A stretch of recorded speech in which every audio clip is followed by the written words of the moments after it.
I was standing in the middle of our living room, still holding the family photo I'd just found in the attic, when my mother snatched it out of my hands. "That's not your business," she snapped, her fingers digging into the frame. My father looked up from his newspaper, his face going cold and hard. "You were adopted, Ella. You're not really one of us." The words hit me like a truck. My legs went weak. I gripped the back of the couch to steady myself. 25 years. 25 years of calling them mom and dad. 25 years of family dinners, birthday cakes, and goodnight kisses. All of it felt like it was crumbling around me. My sister Megan sat on the couch across from me, her lips curling into a smile. Not a friendly one. It was the kind of smile that said she'd been waiting for this moment her whole life. She crossed her arms and leaned back, watching me like I was a show she'd paid to see. "Adopted?" I whispered. My voice didn't sound like mine anymore. My mother didn't answer. She just turned away, clutching the photo to her chest like I had tried to steal it. I stumbled upstairs to my room and slammed the door behind me. My hands were shaking so badly I could barely breathe. I dropped to my knees and pulled out the old cardboard boxes I kept under my bed. Birthday cards. School photos. Baby pictures. I tore through them all. Every single photo had something wrong with it. In the family beach trip picture, my face was blurry. In the Christmas morning shot, I was standing at the edge of the frame, almost cropped out. In the photo from Megan's 8th birthday party, I wasn't there at all. How had I never noticed? I found a baby album with my name written on the front in faded marker. But when I opened it, half the pages were missing. The ones that were left showed a baby in a hospital blanket, but no one was holding her. No smiling parents. No proud grandparents. Just a baby. Alone. I sat back against my bed, staring at the ceiling. My throat felt tight. My chest ached. Who am I, then? I whispered into the empty room. No one answered. The next night, I came downstairs for dinner. I didn't want to. But I needed to see their faces. I needed to understand. My mother was setting the table like nothing had happened. My father was carving the roast chicken. Megan was scrolling through her phone, smirking at something on the screen. I sat down slowly, my stomach twisting into knots. "Pass the potatoes, Ella," my mother said, not even looking at me. I passed them. Megan laughed suddenly, a sharp, mean sound. "You know what's funny?" she said, glancing at me. "I always knew there was something off about you. I guess it's because you're not actually real family." My mother smiled. Not a big smile. Just a small one. But it was enough. My father said nothing. He just kept eating. I gripped my fork so hard I felt a bend in my hand. My knuckles turned white. I wanted to scream. I wanted to throw the plate across the room. But I didn't. Instead, I made a decision right there at that table. I would find the truth. And I would find it myself. The next morning, I sat in my car outside a pharmacy and pulled out my phone. My hands were still shaking, but this time it wasn't from fear. It was from anger. I typed DNA test kit into the search bar and scrolled through the results. There were dozens of options. I picked one that promised fast results and discreet shipping. I entered my credit card information, my address, and hit order. The confirmation email appeared on my screen a moment later. Estimated delivery, 3 days. I stared at my phone for a long time, my heart pounding in my chest. If I really was adopted, the test would prove it. I'd see no genetic match to either of my parents. I'd finally have proof that I didn't belong. But if I wasn't adopted? I didn't let myself finish that thought. I started the car and drove home. When I walked through the front door, my mother was standing in the hallway, arms crossed. "Where were you?" she asked coldly. "Out," I said, brushing past her. She didn't follow me. I locked myself in my room and waited. Over the next few days, everything got worse. My mother stopped speaking to me entirely. She would walk right past me in the kitchen like I was invisible. If I asked her a question, she'd pretend she didn't hear me. My father became distant. He used to ask me about my day, about work, about my friends. Now he just grunted and buried himself in his newspaper. But the worst part was Megan. One afternoon, I came home from work and found her standing in my bedroom doorway. "This is my room now," she said, grinning. "What are you talking about?" I asked, my blood boiling. "Dad said I could have it." "You're moving to the guest room." "That's my room. I've had it since I was 6. She shrugged. "Not anymore." I looked past her and saw that my things were already packed into boxes. My posters were down. My bookshelf was empty. My bed was stripped. My name was being erased from this house. One piece at a time. I didn't argue. I just picked up a box and carried it to the guest room. But inside, something shifted. Something hardened. 2 weeks later, the email arrived. I was sitting on my bed in the guest room when my phone buzzed. My heart jumped into my throat when I saw the subject line, "Your DNA results are ready." I stared at the screen for a full minute before I could bring myself to open it. My hands were trembling. My mouth was dry. I clicked the link.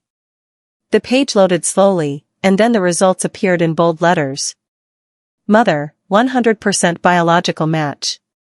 Father, 100% biological match. I read it 3 times. 4 times. 5. I wasn't adopted.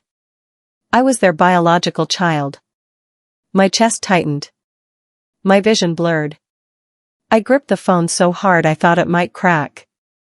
If I wasn't adopted, then why did they tell me I was? Why would they lie?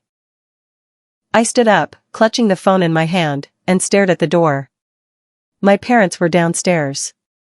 I could hear the television playing. I could hear Megan laughing at something.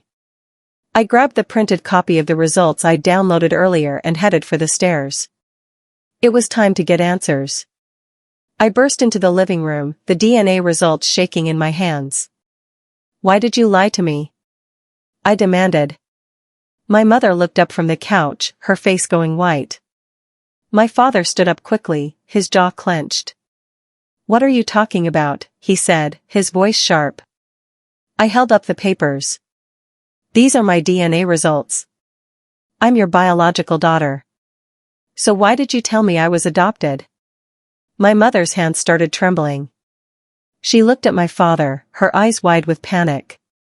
"You shouldn't have done that test," my father said coldly. His voice was low, dangerous. "Why not?" I shot back. "What are you hiding?" Megan appeared in the doorway, her arms crossed, watching the whole thing like it was a movie. My mother stood up suddenly, her face red. "You have no idea what you've done, Ella." "Then tell me." I shouted. "Tell me the truth." But she didn't. She just turned and walked out of the room. My father glared at me. "If you keep digging, you'll regret it." He followed my mother, leaving me standing there alone with Megan. She smiled at me. "You really shouldn't have done that." For the next week, my parents refused to speak to me at all. My mother wouldn't even look at me. She'd cook dinner and set the table for 3 people. Not 4. 3. My father locked himself in his office every night. When I knocked on the door, he told me to go away. Megan, of course, loved every second of it. She would sit at the dinner table and talk about her day like I wasn't even there. My parents would nod and laugh and ask her questions. I was a ghost in my own home. One night, I stood outside my father's office and listened. I could hear him talking on the phone, his voice low and tense. "She can't know," he said. "If she finds out, everything falls apart." I pressed my ear closer to the door. "We told her she was adopted to protect us. If she keeps digging, she'll find out what really happened." My heart pounded in my chest. What really happened? I backed away from the door and went to my room. I pulled out my laptop and stared at the screen for a long time. They were hiding something. Something big. And I was going to find out what it was. The next morning, I drove across town to visit Mrs. Halpern, the woman who used to live next door to us when I was little. She'd moved to a retirement home a few years ago, but I still had her address. When I knocked on her door, she opened it with a warm smile. Ella. What a wonderful surprise. I smiled back, though my stomach was in knots. Hi, Mrs. Halpern. I was hoping I could talk to you for a minute. She invited me inside, and we sat down in her small living room. She poured me tea and asked about my life. I answered politely, but my mind was racing. Finally, I asked the question I'd come to ask. Mrs. Halpern, do you remember anything strange happening around the time I was born? Her smile faded. She set down her teacup slowly, her hands trembling slightly. Why do you ask, dear? I'm trying to understand some things about my family. She was quiet for a long moment. Then she sighed. Your mother wasn't the same after the accident, she said softly. My heart skipped a beat. Accident? What accident? But she shook her head. I've said too much already. That night, I went back to the attic. I tore through boxes and bins, pulling out old papers, photographs, and forgotten letters. I was looking for anything that might explain what Mrs. Halpern had meant. And then I found it. A sealed hospital envelope, buried at the bottom of a dusty cardboard box. I pulled it out carefully, my hands shaking. The envelope was addressed to my mother, and it was dated a few months before I was born. I opened it. Inside was a discharge form from the hospital. My mother's name was listed as the emergency contact. But my father's name wasn't on the form at all. Instead, there was another name listed under patient. A name I didn't recognize. I stared at the form, my mind racing. Why would my mother be the emergency contact for someone else? And why was this hidden in our attic? I kept digging through the box. At the very bottom, I found another envelope. This one was smaller, and it wasn't sealed. Inside was a handwritten letter. My heart pounded as I began to read. The letter was addressed to Mrs. Green. That was my mother's maiden name. I read the first line slowly, my breath catching in my throat. I'm sorry for what happened that night. I never meant to hurt you. But what's done is done, and we have to move forward. The handwriting was neat and precise. Almost too neat. I kept reading. I know you'll never forgive me, but I hope you can understand why I did what I did. The baby will be better off with you. She'll never have to know the truth. The baby. Me. My hand started shaking so badly I almost dropped the letter. I flipped to the next page, but there was nothing else. Just that one cryptic message. I stared at the handwriting for a long time, my heart pounding. And then I realized something. I'd seen that handwriting before. I ran to my room and pulled out an old birthday card my father had given me years ago. I held the two pieces of paper side by side. The handwriting matched. My father had written this letter. But who was he writing to? And what did he mean by what happened that night? I sat on my bed, staring at the letter, my mind spinning. If my father wrote this letter to someone using my mother's maiden name, and it talked about the baby, then something terrible had happened before I was born. I read the letter again, slower this time, trying to piece together the meaning. I know you'll never forgive me. Forgive him for what? The baby will be better off with you. Better off with my mother? But I was already her biological child. The DNA test proved it. Unless. My stomach dropped. What if my mother wasn't the only woman involved? What if my father had an affair? I thought about the hospital form. My mother was listed as the emergency contact, but the patient's name was someone else. I grabbed my laptop and searched for my mother's family. I knew she had a sister. Her name was Margot. I hadn't seen Aunt Margot in years. She'd stopped coming to family gatherings when I was a kid. My mother never talked about her. Now I understood why. I grabbed my keys and headed for the door. Aunt Margot lived in a small house on the other side of town. I'd found her address online, and now I was standing on her front porch, my heart pounding. I knocked.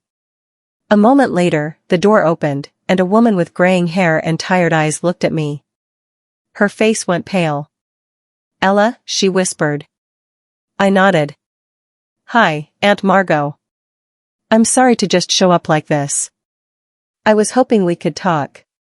She stared at me for a long moment, her hand gripping the doorframe. Then she stepped aside and let me in. We sat down in her small kitchen, and I pretended I was there to ask about family recipes. But the whole time, my heart was racing. Finally, I asked, "Why did you stop coming to family gatherings?" Her hands trembled as she set down her teacup. "You look just like your mother," she said softly. I blinked. "Thank you." She shook her head. "No. I mean, you look just like your real mother." The room went silent. "What do you mean?" I whispered. She looked at me, tears filling her eyes. "I'm your mother, Ella." My world tilted. I stared at Aunt Margot, my mouth open, unable to speak. "What?" I finally managed to say. She wiped her eyes and took a shaky breath. "I didn't want to tell you like this. But you deserve to know the truth." I leaned forward, my heart pounding. "Tell me everything." She nodded slowly. "Your father, he wasn't always the man you think he is. One night, years ago, he came to my house. He'd been drinking. He was angry about something. I don't even remember what." Her voice broke. "He forced himself on me, Ella. I tried to fight him off, but I couldn't. My hands clenched into fists. When I found out I was pregnant, I didn't know what to do. I wanted to keep you. But your mother, she begged me to give you up. She said it would destroy the family if anyone found out. She said she'd raise you as her own." Tears streamed down her face. I was so scared. So I agreed. I gave you to her. And I've regretted it every day since. I sat there, frozen, unable to move. Everything made sense now. The lies. The distance.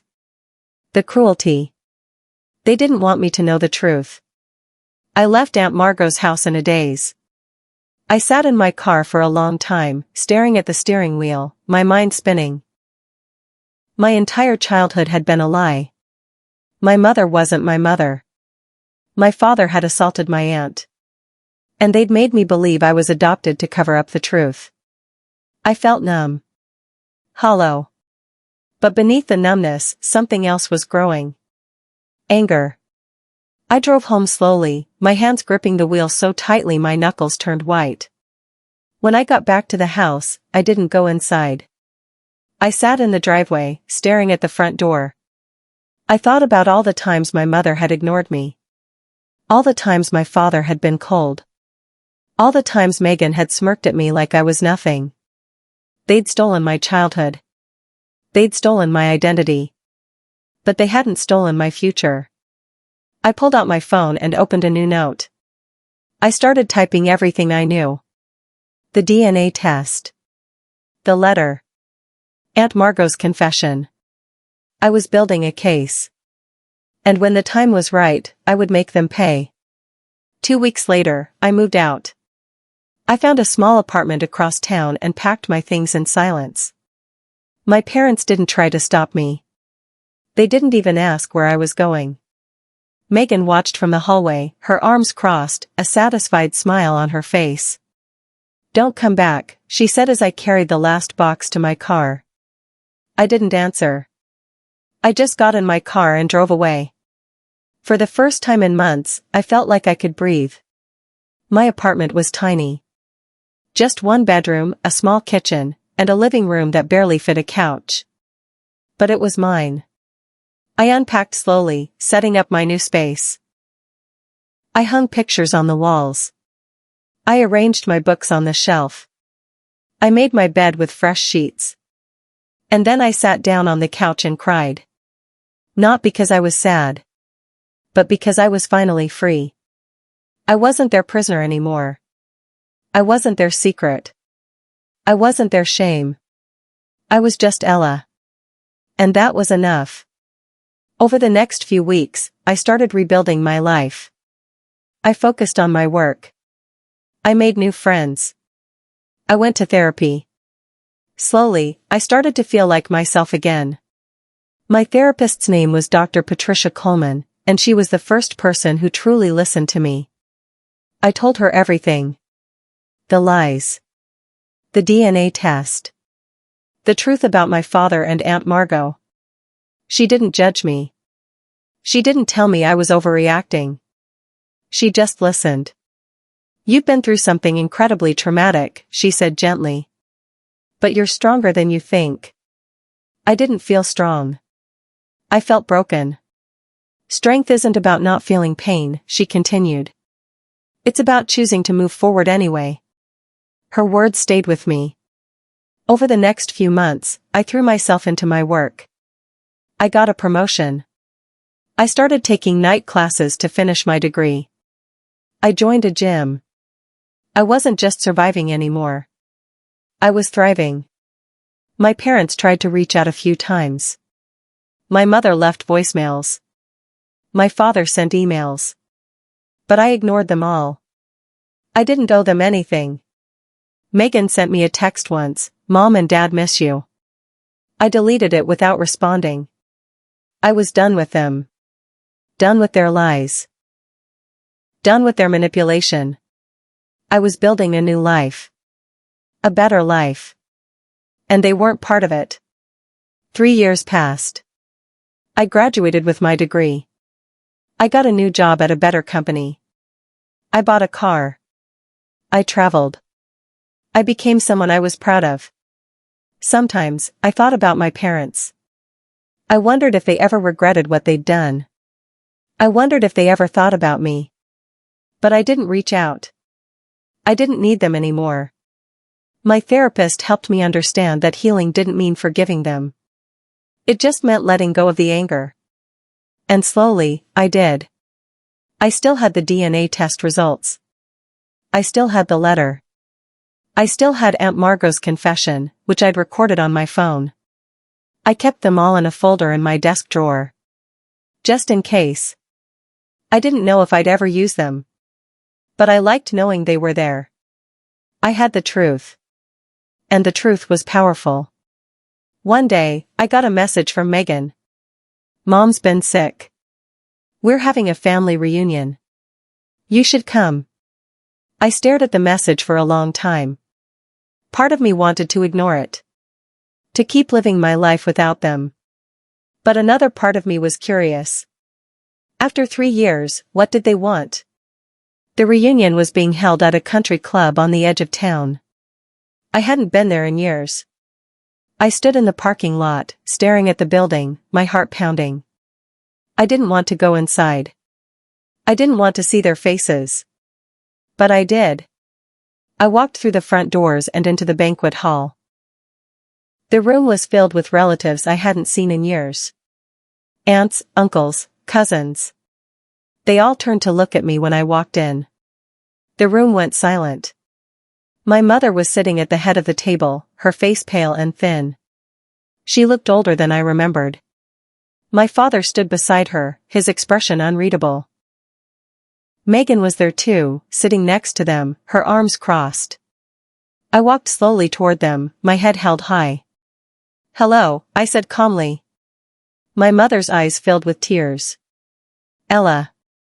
You came." I didn't respond. I just took a seat at the far end of the table. The reunion started, and everyone pretended everything was normal. People talked and laughed. They passed around plates of food. They told stories.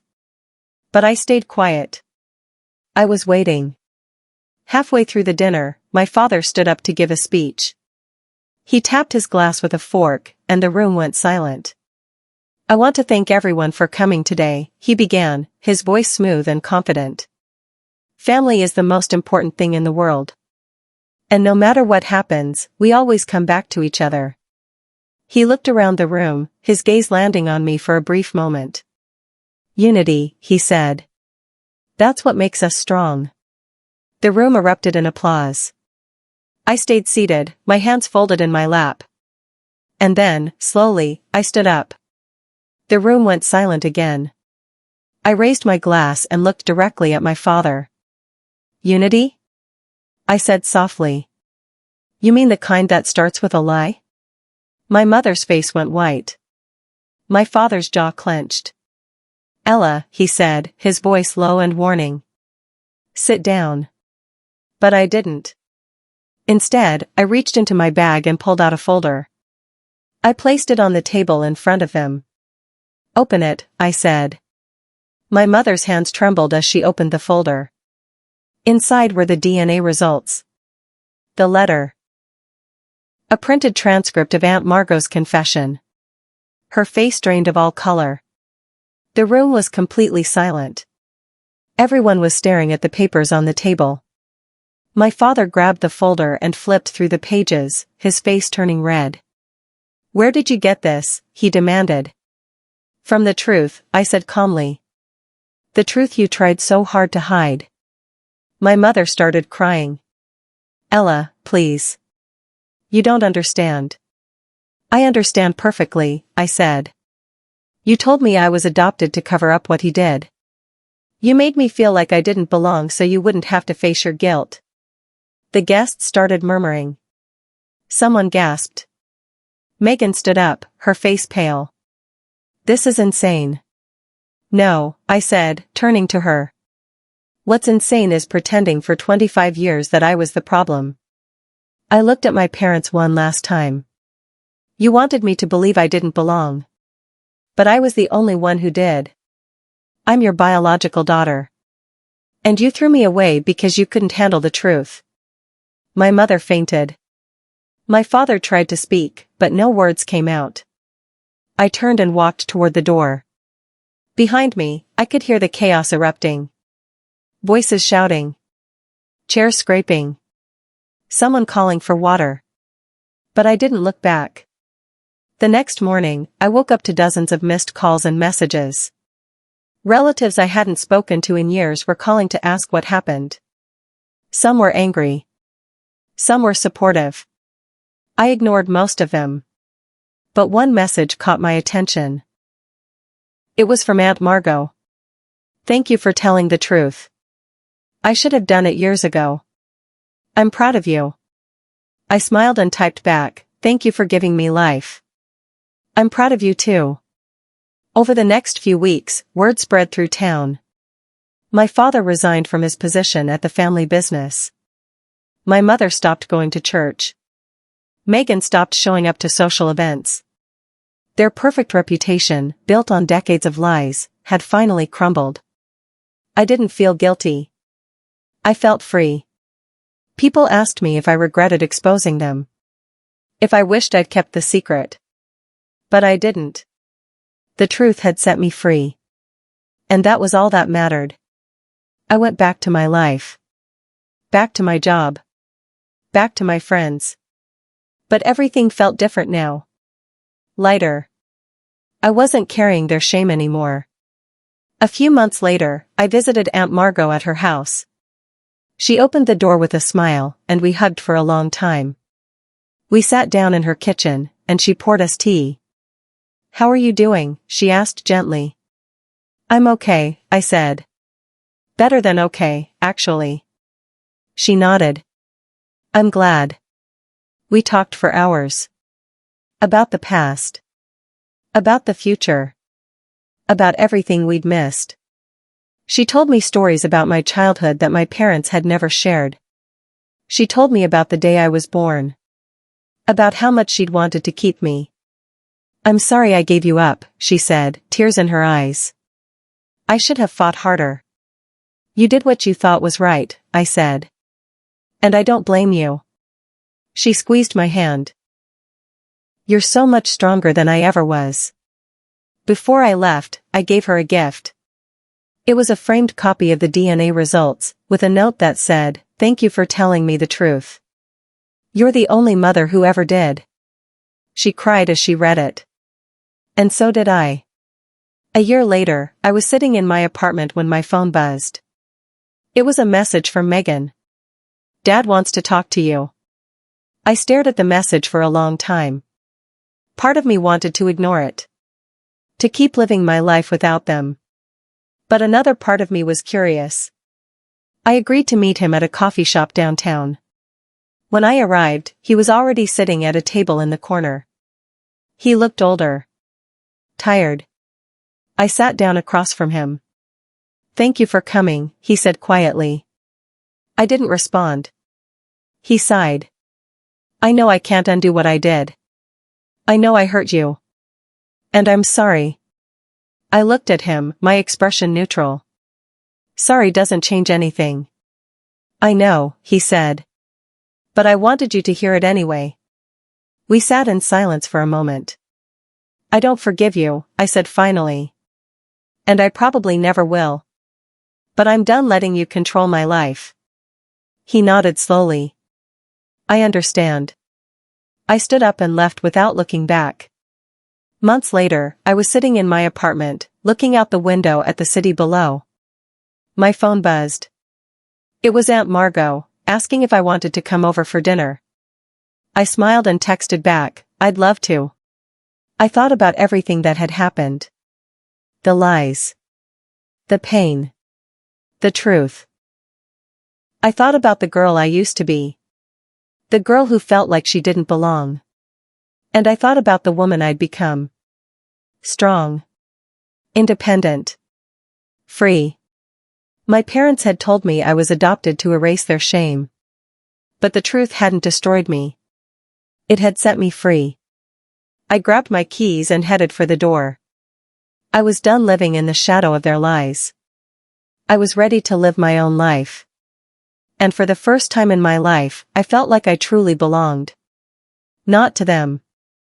But to myself.